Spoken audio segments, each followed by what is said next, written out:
कुछ अंतराल के बाद पार्टी बदलने वाले प्रशांत किशोर ने कांग्रेस में अपने लिए नया ठिकाना खोज लिया है। इसके लिए उन्होंने खास सियासी संजीवनी बूटी तैयार की और फिर इसका स्वाद गांधी परिवार के साथ उनके खास करीबियों को चखाया।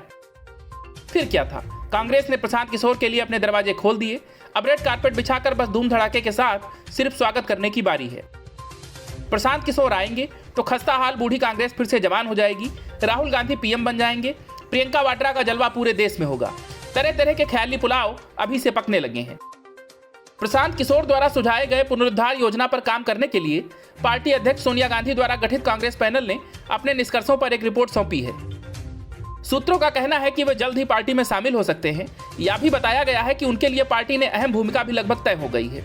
इस भूमिका की रूपरेखा राहुल गांधी के साथ सलाह के बाद पार्टी प्रमुख सोनिया गांधी तैयार करेंगी। किशोर के प्रस्ताव पर चर्चा के लिए सोनिया गांधी की ओर से गठित विशेष टीम चाहती है कि किशोर पूरी तरह से कांग्रेस के लिए समर्पित रहें और अन्य पार्टियों से नाता तोड़ लें। इससे पहले किशोर पश्चिम बंगाल विधानसभा चुनाव में सत्तारूढ़ तृणमूल कांग्रेस के साथ काम कर चुके हैं। पार्टी के कई नेताओं का मानना है कि किशोर राष्ट्रीय स्तर पर भूमिका चाहते हैं और किसी भी एक पार्टी में बंधे नहीं रहना चाहते। पार्टी के नेता दिग्विजय सिंह चुनावी रणनीतिकार को पार्टी में शामिल किए जाने और उन्हें बदलाव करने के मौके देने के समर्थक हैं। उन्होंने कहा था कि किशोर की यात्रा एक पार्टी से दूसरी पार्टी की रही है। सिंह ने कहा तो इस तरह की सियासी प्रतिबद्धता या विचारधारा की प्रतिबद्धता साफ नहीं थी। और पीके ने जो कथित रूप से 600 स्लाइड तैयार किए हैं वो भी पूरी तरह से किसी ने देखे नहीं हैं। अब बड़ा सवाल ये उठता है कि क्या प्रशांत किशोर ने ऐसा कोई प्लान तैयार किया है जो 2024 में मोदी को चुनौती दे सकता है। सूत्रों का कहना है कि प्रशांत किशोर ने कुछ ऐसे सुझाव कांग्रेस के रिवाइवल के लिए दिए हैं। प्रशांत किशोर ने सुझाव दिया है कि कांग्रेस को अपने नेतृत्व संकट को दूर करने की जरूरत है, एक गैर गांधी परिवार अध्यक्ष बने।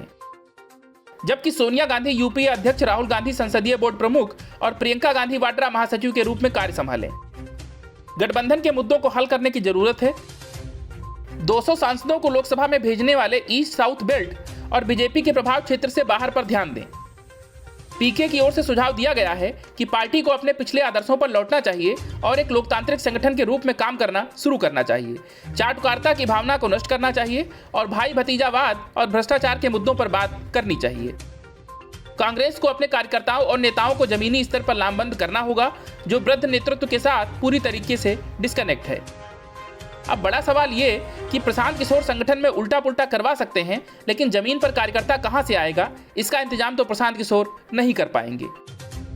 दूसरा बड़ा सवाल यह है कि क्या कांग्रेस के वरिष्ठ नेता अध्यक्ष पद के लिए किसी गैर गांधी परिवार के नाम को स्वीकार करेंगे, या फिर अगर स्वीकार करते हैं तो वो कौन सा नाम होगा जिसको सभी नेता सर्वसम्मति से चुने। Bureau news of India.